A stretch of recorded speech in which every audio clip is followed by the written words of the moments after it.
Hello à toutes les deux, vous allez bien? Bon, ça va et toi? Oui, merci, Ça va, ça fait pas trop bizarre? Si, un peu pour le premier podcast. Bon, déjà, Ouais. merci d'être là. Donc, je débriefe un peu les gens, mais en gros, ces deux personnes, vous êtes deux personnes qui travaillent très bien, mais du coup, vous avez un Merci. profil un peu discret, timide et tout. Donc, ça a été les invités les plus difficiles presque à avoir. Ouais. Mais tranquille, le but, c'est d'avoir une conversation parce que je l'ai vu avec les clients et même avec moi pour trouver des informations sur créer sa société, comment arriver à Dubaï. Il y a beaucoup d'infos, tout le monde est parfois un peu perdu, même les clients. Il y a aussi des gens qui augmentent les prix artificiellement. Enfin voilà, il y a des choses qui se font qui sont parfois les gens sont pas contents ou où il y a du travail pas forcément tout fait. Et je pense que c'est important qu'il y ait du contenu à ce niveau-là pour que les gens puissent avoir accès comment à ces informations et puis aussi qu'ils puissent vous connaître. Donc c'est pour ça qu'on fait un peu ce podcast. Donc dans ce podcast, pour les gens qui regardent, on va parler un peu de tout ce qui va être création d'entreprise, obtention des visas. On va parler franchement de tous les sujets, même pour les investisseurs, comment ils récupèrent leur visa, tous les trucs comme ça, le coût de la vie, plein de sujets qu'on a mis ensemble. Bon déjà, est-ce que c'est possible déjà juste d'en savoir un peu plus sur vous deux, vous présenter, quelle est votre histoire et ce que vous faites? D'accord, bon, je vais commencer, ça aussi. Ouais. Donc bonjour à tous, moi c'est Dounia Essouni, donc je suis cofondatrice de la société BVZ Dubaï. Donc c'est une société évidemment d'accompagnement de création de sociétés aux entrepreneurs aux Émirats Arabes Unis. Je suis diplômée d'une école de commerce à Paris. Et depuis 2019, j'évolue dans le secteur et dans le marché de création de sociétés et de conseil aux entrepreneurs. Donc ça fait plus de 6 ans qu'on est sur le marché. Et à la suite de cela, évidemment, on a décidé avec Sausen de créer BVZ pour justement faciliter la création de sociétés et la rendre moins complexe et beaucoup plus humaine. Ok, Voilà. trop bien. Ouais. Du coup, moi, je me présente à mon tour. Moi, je m'appelle Sausen Osleti. Je suis ingénieure de formation, diplômée d'une école tunisienne. Ah ouais, je savais pas que tu étais ingénieur. Donc toi, Oui. commerce et elle, ingénieur. Ok. Ouais. Oui. Et du coup, je suis la gérante et la cofondatrice aussi de la société BVZ Dubaï. Et comme l'a déjà dit Donia, on est sur le marché depuis 2019. Donc, on a travaillé déjà avec d'autres cabinets de conseil et on a lancé notre boîte début 2023. Donc là, ça fait presque 3 ans qu'on est sur le domaine et on a accompagné là plus qu'une centaine d'entrepreneurs pour leur projet de création de société aux Émirats. Trop bien. Et du coup, qu'est-ce que vous proposez, enfin quelles prestations vous faites pour les gens, quel type de service vous rendez concrètement? Alors concrètement, nous, on accompagne nos clients de A jusqu'à Z, ce qui veut dire on leur crée leur société. Donc d'abord, il y a bien sûr la partie consulting, on les conseille par rapport à la structure la plus adéquate à leurs besoins. On les oriente vers la juridiction qui est convenable aussi. Puis on leur crée leur société, on les accompagne pour l'obtention de leur visa en tant qu'investisseurs, ainsi que pour leur famille, les employés, leurs associés. Nous ouvrons aussi pour eux les comptes professionnels pour la société, les comptes personnels. Et puis, on a un service après création. Donc, nous, en fait, nos services ne se limitent pas juste à un montage basique, créer la société, et après, c'est bon, au revoir, comme on dit. Non, nous, on accompagne aussi nos clients après la création, pendant le renouvellement de leur société, s'ils ont besoin d'effectuer des modifications, services comptabilité, optimisation fiscale et tout autre service relié à l'entreprise. Oui, on en parlera parce que c'est vrai qu'en vrai, moi j'ai découvert le truc aussi avec vous, pour être honnête, parce que du coup c'est vous qui avez géré la création de ma société et tout. C'est vrai que je reçois des rappels du coup de vous, là j'ai vu, pour Ouais. renouveler des trucs que je dois faire. Et c'est vrai que moi j'avais pas, surtout moi qui suis pas non plus une bête en administratif, j'avais pas en tête, on en parlera, mais il y a tout plein de choses, en tout cas moi dans mon domaine à gérer, mais j'imagine que dans plein d'autres domaines c'est ça. Oui. Qui sont pas forcément, dont on n'a pas au courant. Et en fait, si on n'a pas quelqu'un, si t'as pas quelqu'un qui connaît bien, tu vois le truc, et vous, ce que j'avais apprécié, c'était que pour moi, vous êtes deux, tu sais, on en parlait, on rigolait, tu sais, mais dans la classe, vous êtes les meilleurs élèves qui avaient révisé, qui fait tout parfait, tu vois, parce que quand Oui. je parlais avec toi, je le voyais. T'allais dans un niveau de détail et tout, et j'ai trouvé ça bien. Et d'ailleurs, c'est pour ça qu'après aussi, j'ai envoyé des gens que je connaissais à toi. On en parlera aussi, qui avaient eu des problèmes pour les résoudre. Ok, donc là, ouais, effectivement, c'est top. Du coup, vous avez déjà pas mal d'expérience sur Dubaï. C'est ça. Et maintenant, ça fait en plus pas mal d'expérience aussi, vous-même, de votre propre expérience. Ok. Entrepreneuriat. Et Et en gros, pour vous, est-ce que vous avez vu des évolutions dans les gens qui viennent créer des entreprises ou à Dubaï ou pas du tout? Comment vous avez vu le truc évoluer? Ou est-ce qu'il y a des lois, par exemple, tu vois, qui ont changé? Évidemment, beaucoup de lois ont changé. Pour le type de client, on a toujours le même type de professionnels, d'entrepreneurs qui viennent ici ouvrir leur société. Donc on peut avoir l'auto-entrepreneur, on peut avoir la personne qui va ouvrir sa société avec 1 ou 2 associés ou un autre type de profil comme des personnes qui veulent s'expatrier en famille. Donc c'est souvent les profils récurrents qu'on a. Ok, donc entrepreneur, petite société ou expatriation familiale. Exactement. Donc ça, c'est vraiment les 3 types de profils qu'on a. Pour ce qui est des évolutions en termes de loi, législation, il y en a énormément, notamment l'arrivée de l'impôt sur les sociétés en 2023. Donc ça a été du moins relativement nouveau. Donc on était là à ce moment-là. Il y a eu le Golden Visa aussi. Peu après le Covid, il me semble, l'arrivée du Golden Visa, les résidences à long terme. En fait, ça permet aussi aux entrepreneurs, aux personnes qui viennent s'expatrier, d'avoir une vision aussi sur du long terme. Au lieu de renouveler en fait, un visa tous les 2 ans, là, il y a une vision, une stabilité aussi pour les familles d'un visa de résidence de long terme, le Golden Visa. C'est sur 10 ans, du coup. C'est sur 10 ans, exactement. On en reparlera après. On en reparlera pour les investisseurs. Il y a aussi les influenceurs, créateurs de contenu, photographes, écrivains et bien plus encore qui peuvent justement bénéficier de ce programme. Des enseignants, des docteurs. Ah, ok, d'accord. C'est ça, c'est très... exactement. Parce que nous, on n'en parle que dans le cadre de l'investissement immobilier. En gros, mais je sais plus combien c'est ça. C'est 1 million. Non, c'est combien qu'il faut mettre? 2 millions de dirhams émiratis, donc 500 000 €. Mais il y a d'autres profils qui peuvent être éligibles justement à ce Golden Visa, des entrepreneurs aussi. Ok.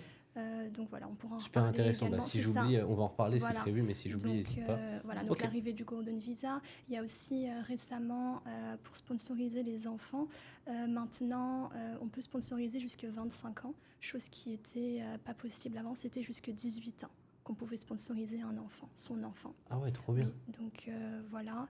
Et voilà, donc globalement, il y a beaucoup d'évolutions qui sont positives pour les gens qui viennent entreprendre et qui viennent vivre aux Émirats Arabes Unis. Et vous, parce que je t'entendais parler anglais et tout, mais peut-être c'était avec les acteurs sur place, mais dans les nationalités que vous avez, globalement, c'est quoi la réparte? Vous avez beaucoup de Français ou vous avez de tout?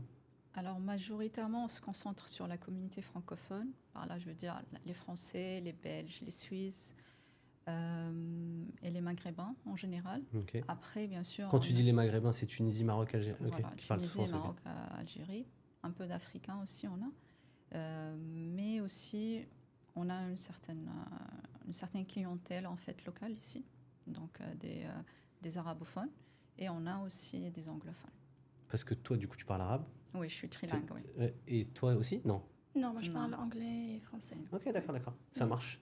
Ok, et du coup, là, comment vous voyez la suite? Du coup, là, vous avez est-ce que vous pouvez parler un peu de votre structure? Je sais pas combien vous avez d'employés. Comment vous voyez la suite? Alors, en fait, vraiment, notre agence là est en pleine expansion. Donc, depuis la création en 2023, on a déjà là actuellement 6 dans l'équipe. Donc, il y a moi et Donia, les cofondatrices de la société, qui sont responsables. On est responsable de la partie direction stratégique opérationnelle. On a avec nous 2 business consultants, donc, qui accompagnent nos clients à chaque étape en fait, du processus de création de société. On a une comptable aussi, qui gère le suivi comptable et financier pour nos clients. Et enfin, on a une operation officer, donc, qui gère les procédures de création. Qui coordonne avec les autorités et tout, et qui s'assure que tout se passe bien à temps et que le client il est satisfait à la fin. Ok.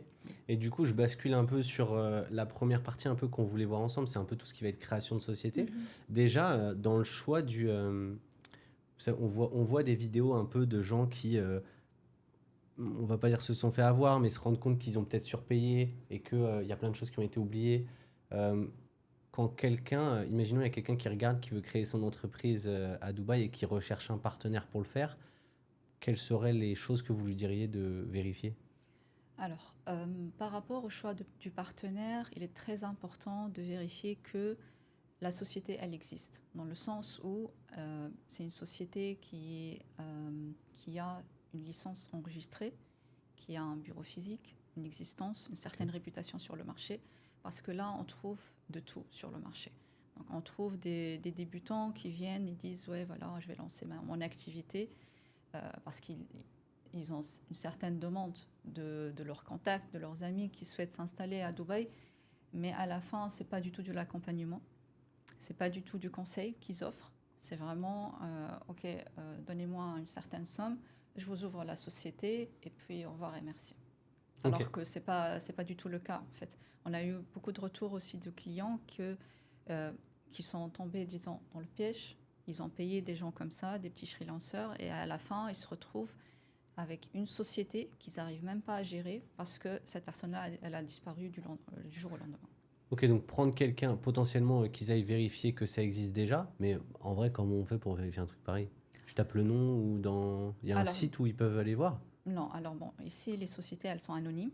Mais après, bien sûr, une société qui existe, ils ont un certain website. Oui, avoir le strict minimum déjà. Voilà, le minimum. Ensuite, s'assurer que j'ai l'impression que la personne, elle est un peu au taquet sur potentiellement l'accompagnement ou que voir si elle a déjà un peu, si elle fait pas juste le one shot d'aller ouvrir l'entreprise, mais que derrière elle accompagne. C'est ça, sinon qu'il y a c'est vraiment compliqué. un suivi, parce que ça c'est le plus important, c'est le suivi post-création de société.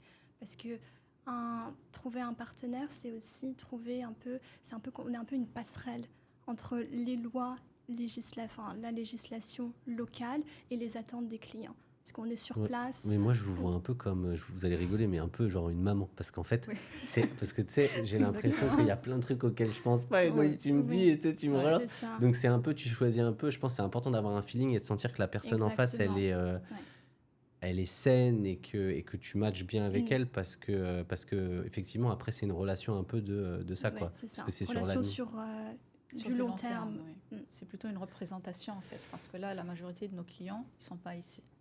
Ils ne sont pas installés ici. Donc, ils ont besoin d'avoir une présence, comme je disais, une passerelle, en fait. Quelqu'un qui est ici aux Émirats. Et j'y pensais à quelque chose, tu vois. J'avais quelqu'un dans le Airbnb qui avait fait... qui a plus d'une centaine d'appartements, qui avait fait son parcours dans l'hôtellerie. Et du coup, tu sais, je lui avais dit, selon toi, par rapport aux autres Airbnb, vu que tu as un passé dans l'hôtellerie, qu'est-ce que tu vois que tu aurais plus que les autres? Donc j'avoue, là, je vous invente des questions. Mais en gros, vous êtes depuis 2019 dans la création d'entreprises. Je pense pas qu'il y ait beaucoup de gens qui aient autant de en tout cas, pas dans les francophones. Oui. Et qu'est-ce que, selon vous, qu'est-ce que ça vous apporte en plus, selon vous? Qu'est-ce que vous diriez que vous voyez que vous faites et que peut-être d'autres font pas? Pas facile. Alors nous, on peut dire qu'on est des experts dans le domaine. Alors que d'autres sociétés ou bien des freelanceurs, ils ne pourront jamais avoir la formation qu'on a eue en fait. Déjà, on a commencé pendant le Covid, la période la plus difficile. Donc toutes les autorités, elles étaient fermées. On avait un accès très limité aux informations et on devait vraiment exceller et fournir les informations pour nos clients dans les conditions qui étaient défavorables pour tout le monde, partout dans le monde. Donc on a tout appris, on connaît pratiquement toutes les autorités. Par exemple, là, la concurrence, en général, ils promotent une ou deux autorités et c'est bon, ils se concentrent. Nous, notre approche, elle est totalement différente. Mais c'est quoi les autorités? Moi, je connais les free zones. Déjà, on a les 40. On a 40 free free zones aux zones, Émirats, plus que 40 free zones aux Émirats. En général, les gens ils travaillent avec une ou deux free zones. Ok.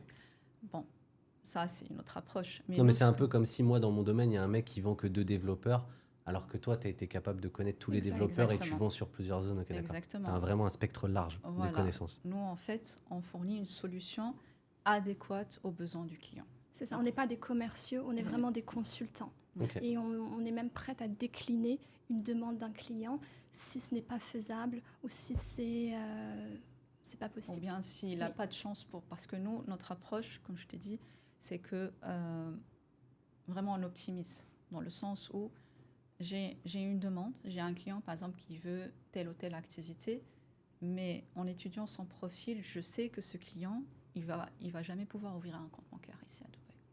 Parce que, par exemple, il n'a pas d'expérience dans le domaine, ou bien il va pas fournir une certaine documentation.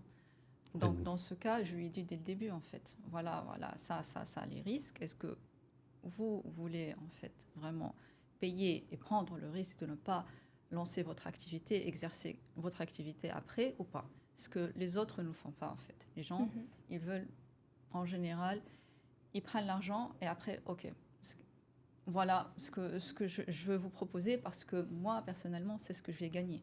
Mais nous, notre approche, non. Oui, et puis je pense que Non. toi, tu as une connaissance de ce qui va passer derrière que peut-être des gens Oui. n'ont pas, vu que Oui. tu as beaucoup d'expérience, et du coup, tu vois le truc venir.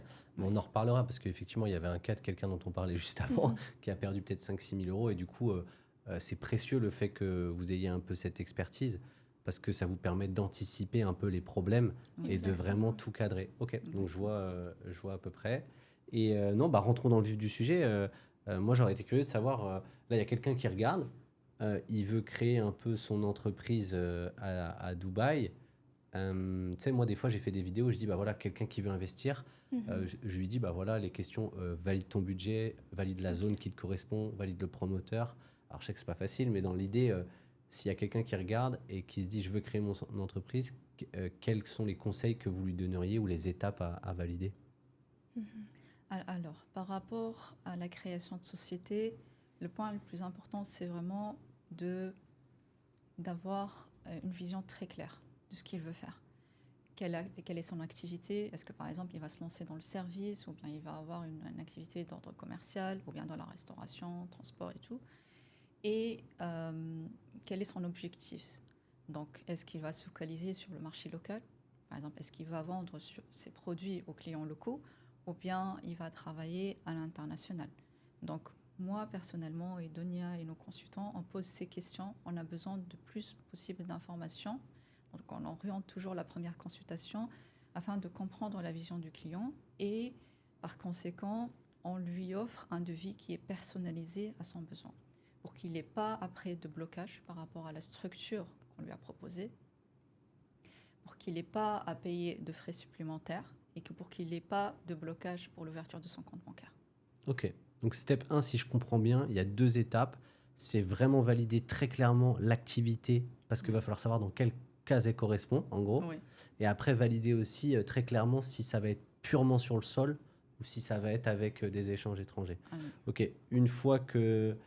bon, là, en gros, c'est 2 conseils assez simples. Est-ce qu'il y a d'autres conseils que tu as en tête ou pas, hein, que tu Alors, dirais de faire attention? Ah oui, Ou des questions à se poser, tu vois? Oui, bien évidemment.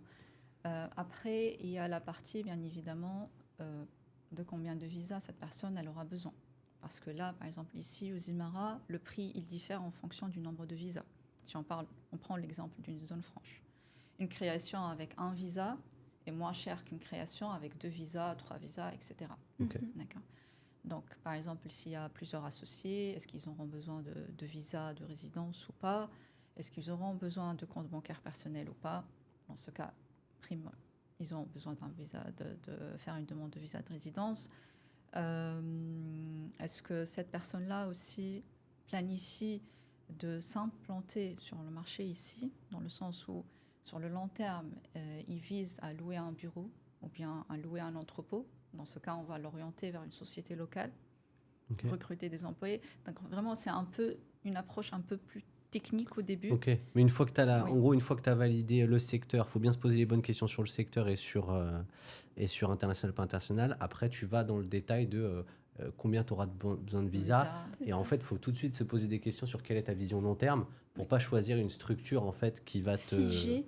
Et admettons, s'il veut recruter 10 employés, évidemment, on va faire attention à ne pas peut-être l'orienter vers une free zone qui reste un peu rigide pour avoir un quota de 10 visas.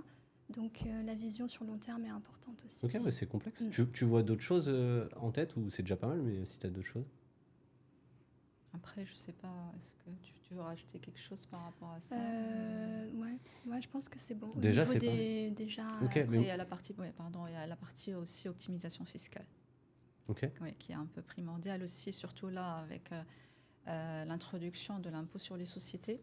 Donc, par exemple, si la personne souhaite effectuer une optimisation fiscale et, par exemple, son activité sera pratiquement à 100% à l'extérieur du pays et juste pour la facturation, là, bien évidemment, ça sera une structure en zone franche. Ok, donc des questions comme ça. Ok, Ouais. et concrètement, comment ça se passe la création d'une entreprise et tout? C'est quoi les étapes et c'est quoi les délais et coûts, tu vois, quand les gens... Parce que les gens, au début, ils se disent... je pense qu'il y a plein de gens qui regardent et qui se disent... j'ai envie qu'ils sont dans l'idéation et ils ont besoin, ces gens, de savoir à peu près combien il me faut pour me lancer. Je sais que c'est pas facile ce genre de questions généralement parce que votre métier il est complexe, du coup ça peut toujours varier. Mais ouais, avoir un ordre d'idée du temps et des délais, juste comme ça. Alors, par rapport aux délais, on va commencer par les délais. Chaque structure elle est différente, chaque activité elle est différente. Il y a des activités qui nécessitent plusieurs accords de plusieurs autorités. Par exemple, si on prend l'exemple d'une activité dans le domaine de l'éducation, ça prend un peu plus de temps qu'une activité basique d'import-export ou bien du consulting. Okay. Mais prenons l'exemple d'une activité basique. Donc, en général, le processus, grosso modo, globalement, ça prend tout le processus 3 semaines à 1 mois. Ok. Donc, 3 semaines à 1 mois, mais... 3 semaines à 1 mois, la personne, elle paye. 3 semaines à 1 mois après, elle a sa société créée, son visa. Exactement. Ouais, la société, rapide, le visa et la soumission du dossier pour l'ouverture du compte bancaire. Et aussi, l'avantage majeur ici, c'est qu'on peut anticiper la création, l'enregistrement de la société à l'immigration, la première étape du visa, pendant que la personne allait à l'extérieur du pays. Ouais, j'y viens. En fait, les gens, ce qu'ils vont vouloir savoir après, mais déjà, en gros, là, on a le délai. En gros, en combien de temps ça peut se faire. On a, en termes de prix, en fourchette, alors du moins cher au plus cher, ça peut être entre combien et combien à peu près? On a plusieurs packs. Pour une personne, on va dire. Tu vois, pas un truc avec 10... Oui. Alors, le pack minimal, il est à... Donc, par exemple, si on prend un pack aux Émirats du Nord, donc dans une région des Émirats du Nord, c'est au minimum de 3 500 €, équivalent à 3 500 € pour une société basique, une société en zone franche, avec une activité de service, de consulting. Ok, donc le minimum du minimum, c'est sur des autres Émirats, on va dire. On y reviendra après, on parlera de ça, parce que c'est important. Mais genre Dubaï, par exemple. Je pense que combien de pourcentage de tes... Je serais curieux d'avoir. Pourcentage de vos créations, c'est à Dubaï ou c'est dans d'autres Émirats ou c'est kiff-kiff? Majoritairement. Voilà, c'est pour ça. Donc à Dubaï, je sais que le minimum, c'est plus cher. C'est plus cher, oui. Dubaï, c'est le minimum, c'est 6 000 €. Ok. Et maximum, ça peut monter à combien? Là, c'est le moment où tu dis beaucoup pour que s'il y a quelqu'un qui vient, tu me dis maximum. Je vous dis tout de suite, c'est pas des vendeuses. Maximum, bon, il n'y a pas de maximum, comme je t'ai dit. Non, mais ça peut monter une création un peu plus... J'imagine que peut-être il y a des différences de prix. J'en sais rien, les zones, elles ne coûtent pas le même prix ou peut-être ou toutes. Oui, bien évidemment. Et du coup, une des zones les plus chères, ça t'amène à avoir un pack à combien, tu penses? Alors, les zones les plus chères, si on prend l'exemple de les zones qui... Ça fait plus que 20 ans qu'ils sont dans le domaine. Oui, déjà, ça monte très vite. C'est ça, 8 000, 9 000, 10 000. Ok. Ça peut monter même à 20 000 €. Exactement. S'ils prennent un bureau physique et tout. Donc vraiment, ça varie. Oui, non, mais au moins qu'ils aient en tête. Je sais, moi, je comprends, mais je sais que les gens, au final... Ils veulent avoir la fourchette et voir un peu ils veulent avoir des chiffres. Se situer, normal. Des chiffres. Des chiffres et des délais, ok. Donc là, on a en tête que ça met 3-4 semaines, que ça peut aller de 6 000 après à, on va dire, 8-10 000 et que dans des cas exceptionnels, plus complexe, ça peut monter à 20 000. Donc voilà, ça peut être large selon les... l'avantage, c'est qu'on peut commencer la création de société en étant en France ou à l'étranger. Je vais y venir. En gros, ce qui est intéressant aussi, je pense, c'est de voir quels documents les gens ont besoin et combien de fois ils doivent venir et pourquoi. D'accord. Pour un truc standard. Je sais qu'il y a 10 000 cas possibles. Tu vois ce que je veux dire? Mais, un cas basique, c'est quoi les documents? Je veux faire ma société demain. Quel est le document basique dont tu as besoin de ma part? Alors, on a vraiment besoin d'une documentation minimale. Copie de passeport clair, photo d'identité, 3 noms proposés pour la société, donc 3 propositions de noms. Photo d'identité digitale? Digitale, exactement, tout se fait en digital. Contact details, donc l'email, numéro de téléphone, adresse de résidence actuelle. Et après, tu peux partir. Exactement. Et les photos d'identité, je rentre dans le détail exprès. Ils sont obligés de faire des trucs dans les machines photomatons des supermarchés digitales où ils peuvent se prendre en photo tranquille. Il y a un standard il y a des standards. Oui, donc vaut mieux faire ça dans un truc dans un propre. studio. Ok, droit de sourire, pas le droit de sourire, tu sais pas? Non, je m'en doute, mais je dis parce que ok, donc en gros, ils te donnent ça. Ensuite, il doit venir combien de fois? Il me semble que c'est 2 fois, mais je suis pas sûr. Alors, par rapport, en fait, il y a deux scénarios. Soit ils viennent une fois pour la procédure du visa. Et il reste minimum, par exemple, disons 7 à 15 jours s'ils veulent aussi faire la demande du compte bancaire. Donc, ça sera en fait, soit il vient 7 à 15 jours et en gros, il finalise tout, il repart, il a tout. Soit il vient En 2 fois. Une fois un peu et après Et une fois... ouais. Soit il vient en 2 fois. La majorité de nos clients, ils ne peuvent pas rester plus que 7 jours sur le territoire. Ok. Parce qu'ils ont leur activité à l'extérieur. Oui, Donc, oui. ils viennent, par exemple, pour 5 jours. Ils ont 5 jours ouvrés, 7 jours ouvrés. Et puis, ils quittent le territoire et ils reviennent pour l'ouverture du compte bancaire. Mais aussi, on a des solutions par rapport à ça. On peut faire aussi une demande en ligne. Et donc, on met. Ok. Et donc, concrètement, imaginons, il te paye. Il doit venir combien de temps après? 2 semaines après?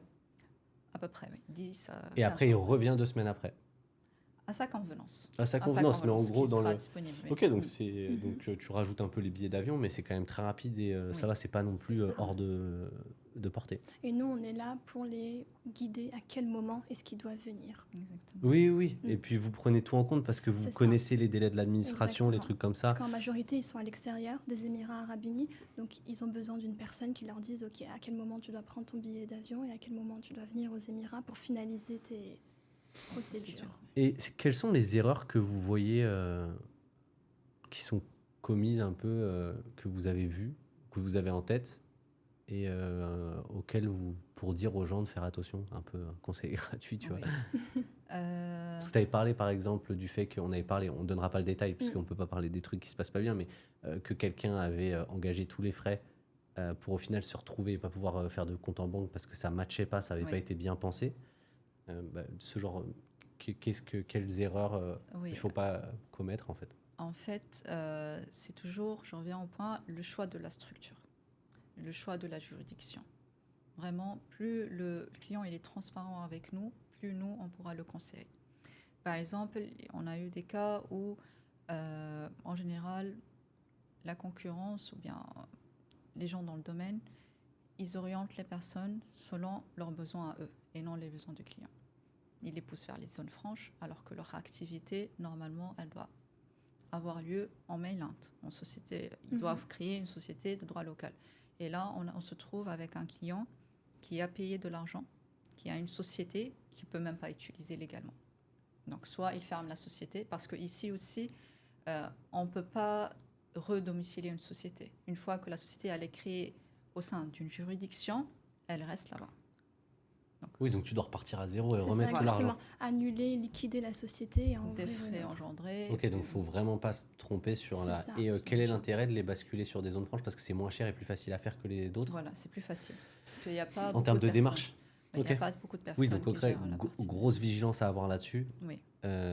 Et pas chercher à du coup trop économiser parce que ça peut coûter très cher. Oui, ça peut coûter plus cher. Et puis on a aussi la transparence, ce qui veut dire que nous, par exemple, notre approche, on est très transparente avec nos clients. On leur dit, voilà, le coût de la création, nos frais de service, puis on a aussi le coût de maintenance pour la société.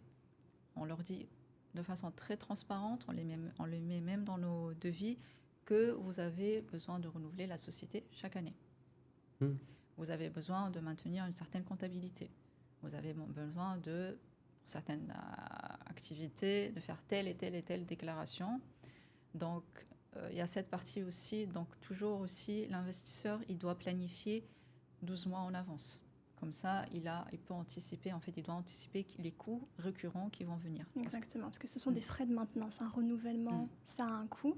Donc, chaque année, il doit anticiper justement ces frais de renouvellement, potentiellement des frais de comptabilité. Ok, donc en gros, attention, si vous deviez conseiller quelqu'un qui potentiellement va faire une bêtise, c'est attention sur... pas jeter forcément, attention vraiment sur le choix de la zone et soyez transparent avec votre partenaire pour que vraiment il ait toutes les infos. Économisez pas ou parce que c'est plus simple là-dessus, parce que ça va vous coûter beaucoup plus cher. Et deux, ne sous-estimez pas la partie de suivi. Ok. Oui. Et du coup, vu que tu parles de ça, j'avais prévu d'en parler plus tard, mais quels sont les coûts cachés ou les choses, tu vois, pas forcément faites par tout le monde, qu'il faut que les gens ils aient en tête. Tu vois, quelqu'un qui connaît pas, comme moi j'ai été, tu vois, et qu'on a vu les trucs, tout d'AML, de compliance et tout. Quelles sont les choses que tu vois comme ça, si tu en as en tête, même toi aussi, que vous verrez qui seraient les frais cachés dont on parle pas? Déjà, on va rebondir sur le renouvellement. Ça peut être caché parfois parce qu'on n'y pense pas. si on vient de France ou ailleurs, quand on crée une société, Ouais, on ne c'est pense vrai. pas à la C'est renouveler vrai qu'en France, chaque année tu le et crées, c'est avancer. fini. Oui. Ouais, voilà, c'est ça. Donc vraiment, la durée de vie de la société est d'1 année. Donc chaque année, il faut renouveler la société. Le visa de résidence est à renouveler tous les 2 ans. Et attends, le prix d'un renouvellement, c'est très cher? Ça va encore dépendre de la Dépend, structure, oui. de la free zone, Mais est-ce de que c'est de l'ordre l'activité. de 500 000 euros ou est-ce que c'est 6 000, Ah non, non, non, Non, c'est non, c'est quoi? ça avoisine Quelques centaines d'euros? Ou Non. c'est Non, plus? non, quelques milliers d'euros quand même. Ok, d'accord. Ok, d'accord. Donc chaque année? Mm, Et après, Putain, chaque moi année. aussi, du coup, je vais y passer. C'est ça, Ouais. chaque année. Ouais. Ouais. Le visa tous les 2 ans, donc Ok. prendre en compte aussi qu'il faut renouveler ce visa tous les 2 ans. Et bien sûr, depuis l'introduction de l'impôt sur les sociétés, la comptabilité est obligatoire. Ok. Donc il faut maintenir une comptabilité, faire appel évidemment à un expert ici aux Émirats, parce que la comptabilité doit être aux normes IFRS et en anglais. Donc on vous recommande Ok. de sous-traiter en fait et de prendre des services de comptabilité. Ok. Donc Mm. renouvellement, comptabilité. Moi, j'ai en tête compliance, mais peut-être pas dans Mm. tous les business. Pas C'est tout ça. le business, oui. Ok. Le renouvellement, on voit que c'est plusieurs milliers. La comptabilité, c'est quoi? C'est quelques milliers d'euros aussi, je me rends pas compte. Oui, encore une fois, ça va dépendre Ça du nombre dépend. de transactions. Non, Mais c'est plus important ou moins important que le renouvellement de la société? Généralement, vous avez des clients qui ont... Enfin, j'ai l'impression que la typologie, c'est plutôt des gens qui ont 1 employé ou 2 employés. Oui. Je pense que le frais de renouvellement est supérieur au frais de... bien sûr, oui. Ok, de frais de finance. Enfin, Oui. ok. Et la compliance aussi, ça coûte, mais c'est encore moins que la... On va dire dans le top. Oui, non, C'est moins renouvellement, Mm. après Comptabilité, compta oui. et après compliance. Est-ce qu'il y a d'autres choses que vous voyez de frais comme ça Après, oui, il y a aussi un point très important. Pour les visas, les clients, ils doivent venir 2 fois par an. Oui, Mm. ok. Donc ça, c'est des choses qui sont pas évoquées, qui coûtent rien, mais qu'il faut qu'ils Mm. sachent. Il faut qu'ils Sinon, en sachent, fait, oui. après, ils sont... En fait, si on leur dit pas, c'est vrai que si quelqu'un les accompagne pas, ça veut dire que demain, la personne, au bout de 6 mois, elle n'est pas revenue. Ouais, il Ça t'est aura déjà un arrivé visa qu'en inactif, gros... oui. Oui. Oui, Ah après, ouais. elle se retrouve bloquée à l'aéroport parce qu'ils Oui. rigolent pas avec ça. Donc, Ouais, donc ça, c'est un truc de fou. Ouais, c'est Oui. ça. Donc si le visa est annulé dans le système, après 6 mois de non-présence D'absence, ou de oui. non-pointage ou d'absence, Et tu dois tout Eh refaire, du bien, coup, après. Oui, ouais, Ok. tout repayer, oui. c'est Ok. ça. Après, il y a aussi le statut investisseur où Mm. le visa sera valide plus ou moins 1 an. Donc c'est pour ça il faut vraiment avoir affaire à un cabinet Ça qui peut pas être vous du one conseille, shot. quoi. Oui, c'est pas... Ok, là on a vu les étapes, on a vu les délais, on a vu les prix. Franchement, on a vu aussi les coûts invisibles. Je rentrerai bien un peu dans le... On a vu aussi pourquoi c'était... Enfin, je pense que maintenant les gens savent pourquoi c'est important de faire appel à un expert parce Mhm. qu'il y a quand même pas mal de trucs et ça peut avoir C'est des ça. impacts. Et ça peut coûter encore plus cher. Perdre de l'argent qu'au ou même final- devoir tout refaire. Exactement, En gros, c'est des trucs un parce peu comme que, ça. ouais, ils pensent que oui, le faire avec une free zone directement, ça peut potentiellement les aider et réduire en fait le coût de setup, mais finalement, ils peuvent se retrouver avec à devoir payer plus. Oui. Ok. Et est-ce que vous pouvez expliquer la différence entre free zone et mainland globalement? Alors oui, bon, la différence, je vais juste être un peu bref parce que c'est un peu technique dans le sens où il y a beaucoup de détails entre les différences, mais une free zone, en bref, c'est une zone économique limitée, donc délimitée, au sein des Émirats arabes unis. Donc on a là plus que 40 free zones aux Émirats arabes unis et chaque zone franche présente une certaine liste d'activités qui est connue pour certaines activités. Par exemple, je vais juste nommer la free zone Jafza. Qui ne connaît pas Jafza au monde? Tout le monde connaît Jafza parce qu'elle est connue pour les activités de trading, donc des activités d'import-export ou bien D'accord. dans le domaine industriel. Après, il y a les zones franches qui sont moins connues, mais pour autant qu'on travaille avec, bien évidemment, parce que ils offrent un qualité-prix très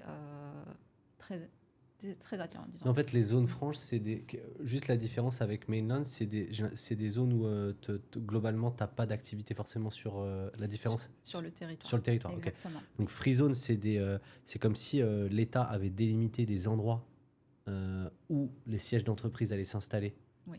sur la carte et que ces endroits, ils correspondent à j'ai l'impression, des typologies de métiers. Oui. Un peu comme s'ils allaient grouper tous les vendeurs de diamants au même endroit, tous les plombiers, j'en sais rien, au même endroit. C'est un Oui. peu un truc comme ça. Oui, Et du coup, tu dis qu'il y en a plus de 40. plus que 40. Et si on reste là-dessus, donc les free zones, de ce que je comprends, ça veut dire que tu as une activité à l'international, mais pas forcément sur le sol. Oui, exactement. Dès que du moment que tu vends à des gens sur place ou que tu as une activité sur place, tu peux plus être en free zone. C'est comment? Non, en fait, en free zone, on peut travailler aussi sur le territoire local, donc avec les clients locaux, mais en B2B, business to business. Ok, dès que tu es en Donc avec des B2C. B2C, si la personne, elle vise en fait la clientèle locale, par exemple, la personne, elle a besoin de faire de la vente en détail, elle a besoin de louer un showroom pour exposer ses produits, elle a besoin de faire la restauration, du transport, une activité qui nécessite vraiment une présence physique ici. Donc, on l'oriente vers la Le catégorie modèle mainland. mainland. Donc, c'est la juridiction classique des Émirats arabes unis. Par contre, si la personne, elle va travailler à l'international majoritairement, ou bien à 100%, son but de créer la société, c'est plutôt pour une optimisation fiscale, pour faire du consulting, du e-commerce, des activités d'ordre digital, Ok. import-export à l'extérieur des Émirats. Donc, pour eux, la structure la plus adéquate serait une structure en free zone. Ok, donc globalement, quelqu'un qui a une activité digitale, il va plus aller sur les free zones. Oui. Quelqu'un qui a une activité digitale, mais qui potentiellement vend aussi en B2B, c'est-à-dire à des business. B2C plutôt, Alors, s'il vend à des B2C, il va devoir basculer, j'ai l'impression. mainland. Mais Oui. donc, s'il vend et qu'il est en B2B, c'est-à-dire à des business potentiellement un peu aux Émirats, il peut potentiellement rester en free zone. Oui, Ok. oui. Donc, en fait, ce qui va déterminer le choix, c'est quand même pas mal. Est-ce que la personne vend à l'international ou pas? Oui. Ok. Et est-ce qu'il a une activité aussi qui est un peu physique ou est-ce qu'il a une activité un peu digitale? Et du coup, il y a 40 free zones. 40 free zones, Plus c'est que ça. 40, oui. Plus que 40. 40, ouais. Et du coup, tu as des exemples de free zone? C'est quoi les. Juste pour comprendre. Oui. C'est lié à quoi? C'est genre free zone, c'est lié à des catégories de business? C'est comment? Alors, il y a des free zones. Bon, pratiquement, toutes les free zones, elles ont quand même une très longue liste d'activités. Mais il y a des zones plus connues que plus d'autres. spécialisées. Plus spécialisées C'est ça. aussi. Par Ouais. exemple, on va avoir... Toutes les free zones peuvent faire les mêmes choses? Mais il y en a C'est qui ça. sont spécialisés dans des zones? Spécialisés dans Naturellement. certaines industries. Ok. Donc naturellement, quand on va regarder leur liste, par exemple, à titre d'exemple, Javza ou Davza, qui vont être un peu plus spécialisés en logistique ou import-export. Donc on va vraiment retrouver une typologie Et en quoi d'activité. Et en quoi c'est...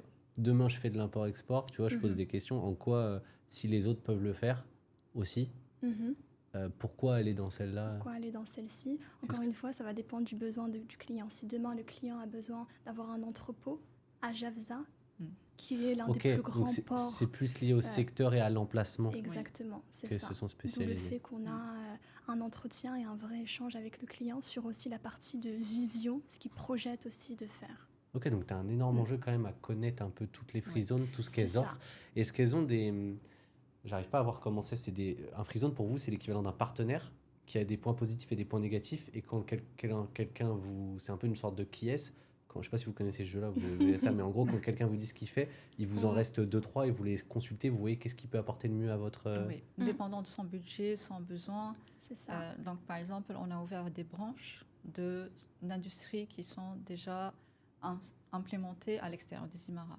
Et ils ont vraiment besoin d'être au sein de, par exemple, Javza ou Davza, parce que le nom de Javza, l'emplacement de Javza, les sociétés qui sont là-bas, avec qui ils vont collaborer. Ah oui, j'avais pas pensé. Mais c'est vrai que vu que quand les gens regarderont la création d'entreprise, où est-ce qu'elle se situe, vu qu'ils ont tous leurs partenaires au même endroit, ça peut jouer aussi. Dépend, oui. Ok, d'accord. Mais après, par exemple, quelqu'un qui fait la même, il peut l'ouvrir dans un autre endroit. C'est juste qu'il n'y aura pas les entrepôts, il n'y aura pas toute la spécialisation autour. Il y a des atouts en fait spécifiques à cette zone franche. C'est ça. Ok.